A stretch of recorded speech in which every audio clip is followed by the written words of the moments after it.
క్యాన్బెరాలో ఇది మా last day. క్యాన్బెరాలో మాకు ఎక్కువగా గవర్నమెంట్ ఆఫీసెస్ కనబడ్డాయి. ఇది చూడండి, ఏసీటీ గవర్నమెంట్ ఆఫీస్ ఎంత పెద్దగా ఉందో. లోపలికి వెళ్ళి చూస్తే చాలా నీట్గా ఉంది. మమ్మల్ని ఎలవ్ చేశారు, జస్ట్ కొద్దిసేపు కూర్చోడానికి ఎలవ్ చేశారు.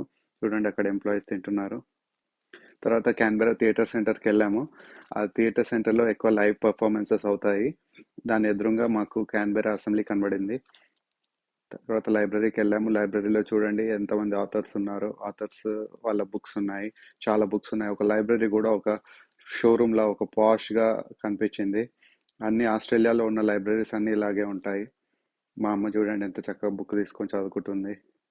కొద్దిసేపు ఆ బుక్ చదువుకున్నాక నేను ఇంకో బుక్ తీసుకొని చదువుకున్నాను. తర్వాత బ్రేక్కి వెళ్ళాము. మా బ్రేక్కి వెళ్ళినప్పుడు మా డాడీకి వెండింగ్ మిషన్ కనబడి ట్రై చేయాలనుకున్నాడు. ఆ నెంబర్ టైప్ చేస్తే అది 7 అప్ వచ్చింది. మా నాన్న ఖుషి అయ్యాడు. కొద్దిసేపు బ్రేక్ తీసుకున్నాము.